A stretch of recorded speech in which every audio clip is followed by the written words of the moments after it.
नमस्कार मंडळी, रामकृष्ण हरी. आमच्या चॅनलवर तुमचे स्वागत आहे. आज आपण एका अत्यंत पवित्र आणि महत्त्वपूर्ण एकादशीबद्दल कथा ऐकणार आहोत. ती म्हणजे अपरा एकादशी. या एकादशीला अचला एकादशी असेही म्हणतात. ज्येष्ठ महिन्याच्या कृष्ण पक्षातील एकादशी म्हणजे अपरा एकादशी. या दिवशी भगवान विष्णूंची मनोभावी पूजा केल्याने अपार पुण्य प्राप्त होते, पापांचा नाश होतो आणि मोक्षाचे द्वार उघडते. मित्रांनो, एकादशी हा शब्द संस्कृत भाषेतून आला आहे. एका म्हणजे 11 आणि दशी म्हणजे दिवस, म्हणजे महिन्याच्या 11व्या दिवशी येणारी तिथी म्हणजे एकादशी. वर्षात एकूण 24 एकादशा येतात. प्रत्येक एकादशीचे स्वतःचे विशेष महात्म्य आहे, परंतु अपरा एकादशीचे महात्म्य अत्यंत वेगळे आणि उल्लेखनीय आहे.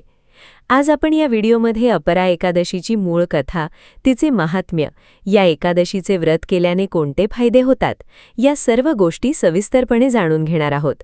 तर व्हिडिओ शेवटपर्यंत पहा, लाईक करा, शेअर करा आणि चॅनलला सबस्क्राईब करायला विसरू नका. मंडळी, अपरा एकादशीचे महात्म्य सांगताना स्वतः भगवान श्रीकृष्णांनी युधिष्ठिराला सांगितले होते. महाभारतात या एकादशीच्या महात्म्याचा उल्लेख आहे. भगवान श्रीकृष्ण म्हणाले होते, हे राजा युधिष्ठिर, ज्येष्ठ कृष्ण पक्षातील एकादशी अत्यंत पवित्र आणि पापनाशक आहे. या एकादशीचे व्रत करणे म्हणजे जणू हजारो वर्ष तपश्चर्या केल्यासारखे आहे. अपरा एकादशीच्या उपवासाने खालील पापांचा नाश होतो असे सांगितले जाते: ब्रह्महत्येसारख्या महाघोर पापांचा, गुरुद्रोहाच्या पापांचा, खोटे बोलण्याच्या पापांचा, दुसऱ्याच्या संपत्तीवर डोळा ठेवण्याच्या पापांचा, परनारीशी किंवा परपुरुषाशी दुर्व्यवहार करण्याच्या पापांचा, ब्राह्मणाला त्रास देण्याच्या पापांचा, गाईला मारण्याच्या पापांचा, देव आणि पितरांची निंदा करण्याच्या पापांचा, या सर्व महापापांचा नाश अपरा एकादशीच्या व्रताने होतो असे पुराणात सांगितले आहे. अपरा म्हणजे ज्याची तुलना नाही, ती म्हणजे अतुलनीय. या एकादशीचे पुण्य इतके महान आहे की ते अमर्याद आहे, त्याची गणना करता येत नाही.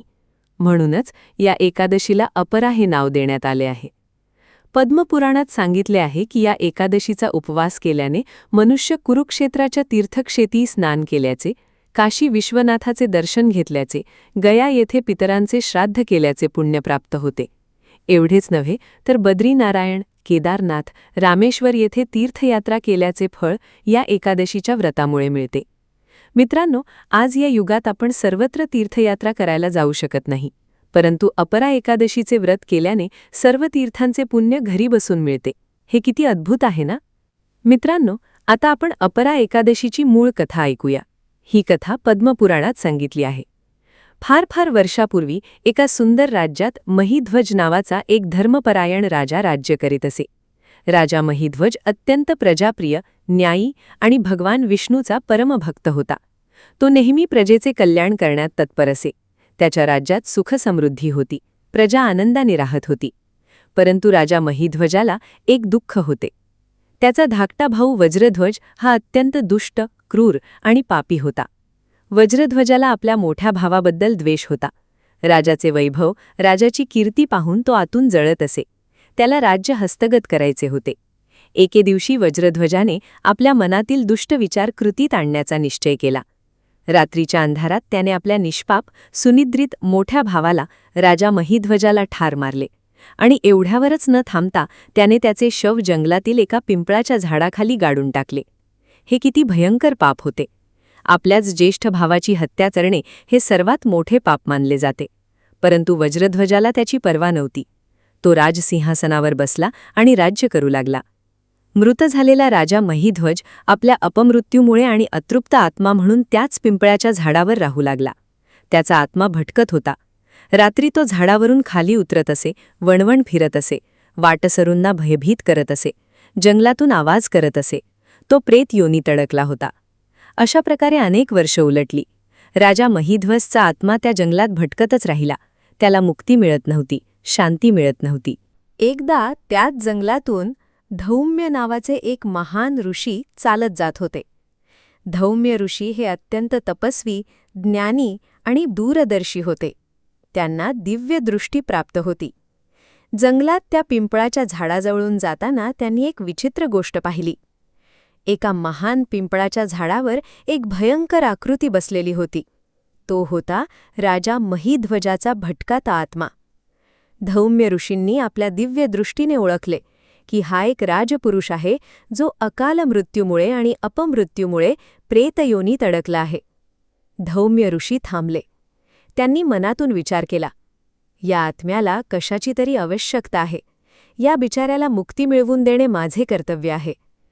ऋषींनी आपल्या दिव्य ज्ञानाने सर्व घटनाक्रम जाणला. राजा महीध्वजाचे धर्मपरायण जीवन, त्याच्या भावाने त्याला ठार मारणे, या जंगलात त्याचे शव गाडले जाणे आणि त्याचा आत्मा प्रेतयोनीत अडकणे. धौम्य ऋषींनी त्या भटक्या आत्म्याशी बोलणे सुरू केले. ते म्हणाले, हे आत्मे, मी तुन्हा ओळखतो. तू राजा महीध्वज आहेस. तू आयुष्यभर धर्माने राज्य केलेस, प्रजेचे कल्याण केलेस, भगवान विष्णूची भक्ती केलीस. परंतु आपल्याच भावाच्या पापाने तुन्हा अकाली मृत्यू आला. आता तू या प्रेतयोनीत अडकला आहेस. मला सांग, तुला मुक्ती हवी आहे का? राजा महीध्वजाचा आत्मा हे ऐकून आनंदित झाला. त्याने धौम्य ऋषींना वारंवार नमस्कार केला. धौम्य ऋषी पुढे गेले. त्यांनी आपल्या पुत्रांना सर्व वृत्तांत सांगितला. पुत्रांनीही त्यांच्या पित्याची आज्ञा शिरोस्वांद्य मानली. अपरा एकादशी आली.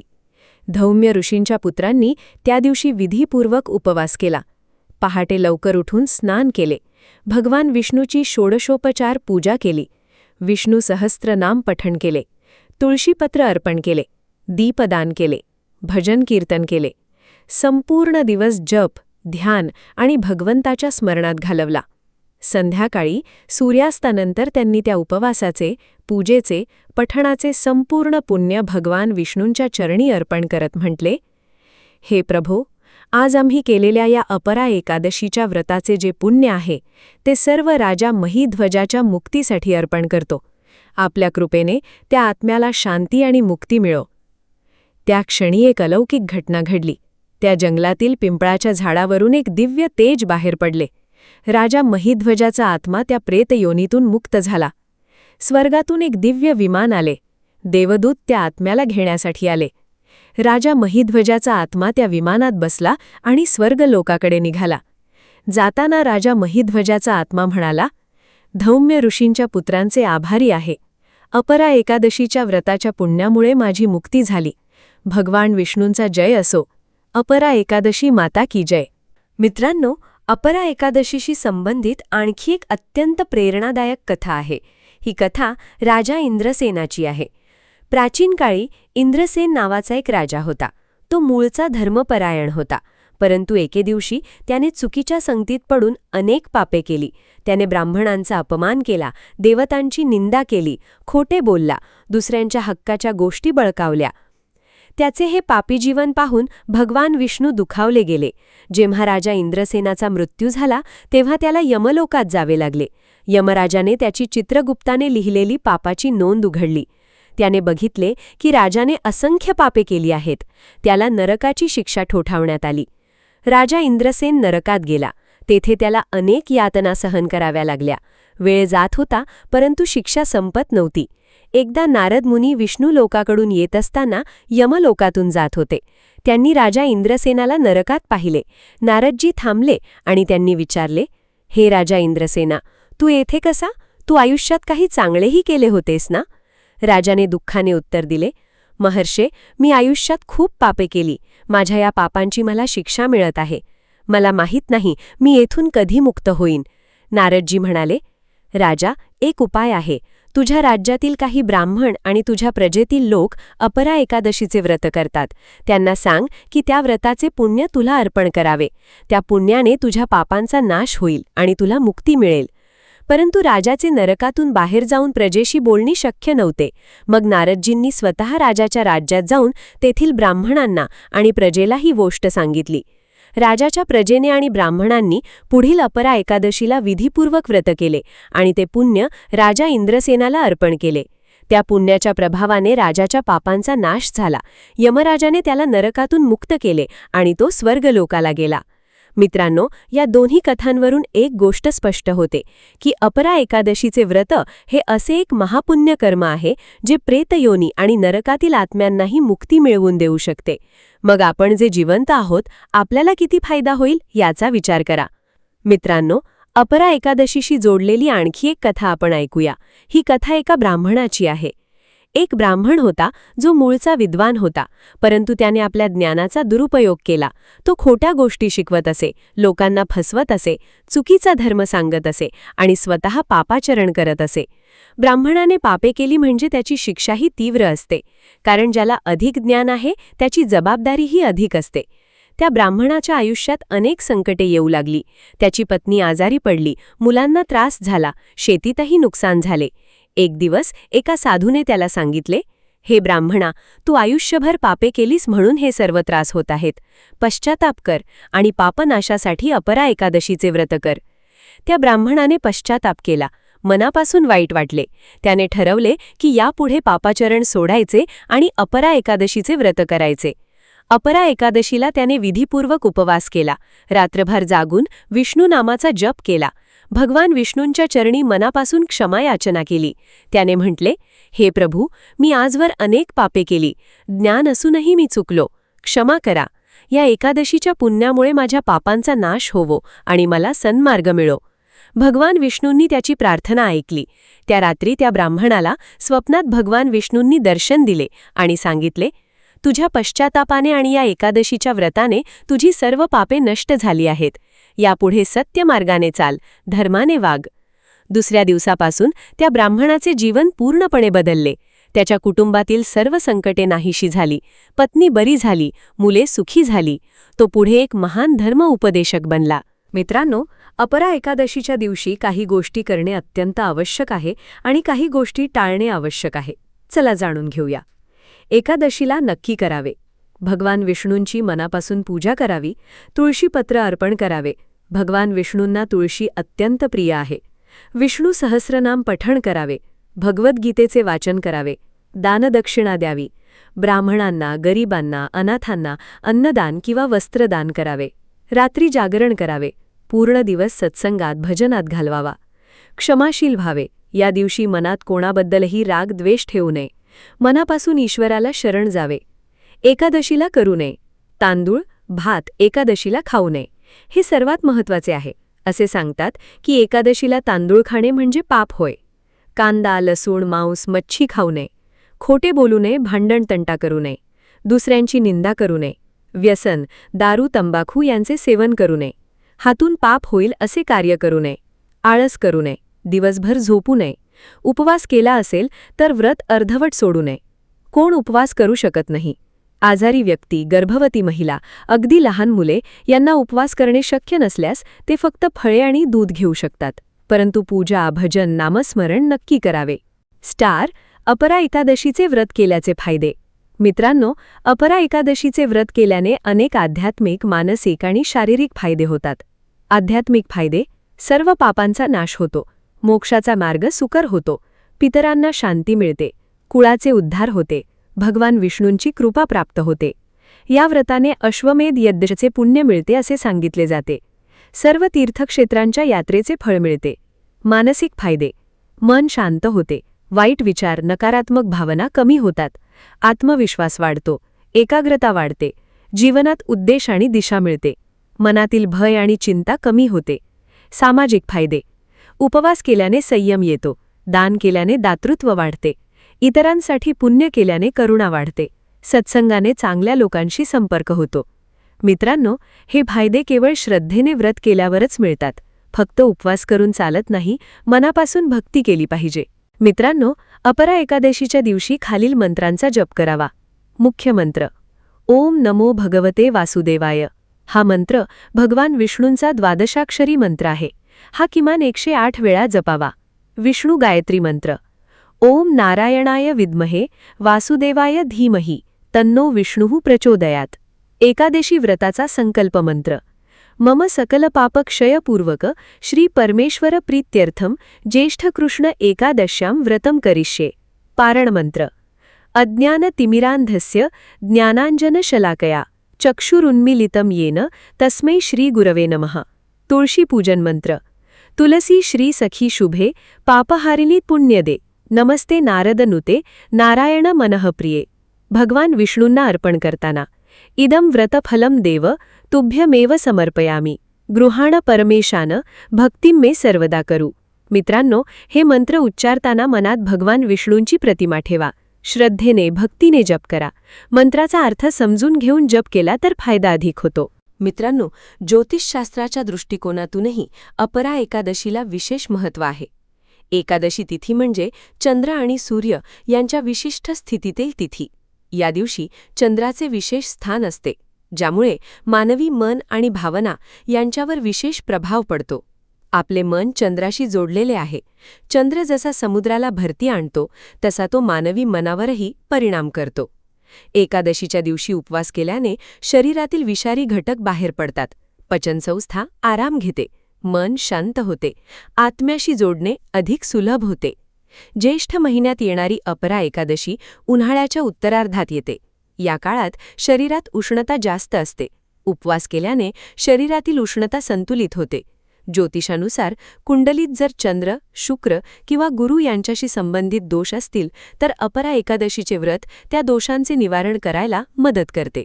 विशेषतः जे लोक पितृदोष, ग्रहणदोष किंवा केतू राहूशी संबंधित त्रास अनुभवत आहेत, त्यांना अपरा एकादशीचे व्रत विशेष फायदेशीर मानले जाते. मित्रांनो, वर्षात एकूण 24 एकादशा येतात. प्रत्येकाचे स्वतःचे महत्त्व आहे, परंतु अपरा एकादशी काही बाबतीत विशेष आहे. देव शयनी एकादशी ही चातुर्मासाच्या सुरुवातीला येते. भगवान विष्णू या दिवशी शयन करतात. देव उठणी एकादशी भगवान विष्णू जानातून जागृत होतात. आमलकी एकादशी आवळ्याच्या झाडाच्या पूजेसाठी प्रसिद्ध. वैकुंठ एकादशी या दिवशी स्वर्गाचे दरवाजे उघडतात असे मानले जाते. अपरा एकादशी पापनाशक म्हणून विशेष प्रसिद्ध. विशेषतः अकाल मृत्यू झालेल्या, प्रेतयोनीत अडकलेल्या आत्म्यांसाठी पुण्य अर्पण करायला सर्वोत्तम एकादशी. अपरा एकादशीचे वेगळेपण म्हणजे या एकादशीचे पुण्य दुसरेसाठी अर्पण करता येते. स्वर्गस्थ पितरांसाठी, भटकत्या आत्म्यांसाठी, ज्यांचे श्राद्ध करायला लागते, त्यांच्यासाठी अपरा एकादशीचे व्रत करणे विशेष फलदायी आहे. मित्रांनो, एकादशीचे व्रत हे केवळ प्राचीन काळासाठी नव्हते. आजच्या आधुनिक युगातही हे व्रत तितकेच प्रासंगिक आहे. आजच्या काळात आपले जीवन खूप धावपळीचे झाले आहे. नोकरी, व्यवसाय, कुटुंब, सोशल मीडिया यात आपण इतके गुंतलो आहोत की देवासाठी, स्वतःसाठी वेळच नाही. मनावर खूप ताण असतो, मन अशांत असते. अशा परिस्थितीत महिन्यातून 2दा येणाऱ्या एकादशा आपल्याला एक संधी देतात.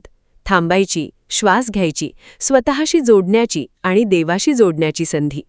उपवास केल्याने शरीर हलके होते. जेव्हा आपण दिवसभर जेवत नाही, तेव्हा शरीराची ऊर्जा पचनात न जाता इतरत्र जाते. मन अधिक स्वच्छ होते, एकाग्र होते. भजन कीर्तन केल्याने मनातील नकारात्मक विचार कमी होतात, सकारात्मक ऊर्जा येते. दान केल्याने मनात समाधान येते.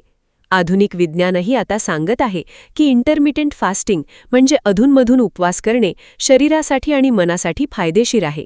आपल्या पूर्वजांनी हजारो वर्षांपूर्वीच हे ज्ञान एकादशीच्या रूपाने दिले होते. मित्रांनो, एकादशीचे व्रत हे एक शास्त्रशुद्ध आणि अनुभवसिद्ध उपाय आहे. श्रद्धेने करा, नियमितपणे करा आणि फरक स्वतः अनुभवा. पितरांसाठी अपरा एकादशी विशेष महत्त्व आहे. मित्रांनो, अपरा एकादशीचे एक विशेष महत्त्व आहे, ते म्हणजे पितरांसाठी केलेले व्रत.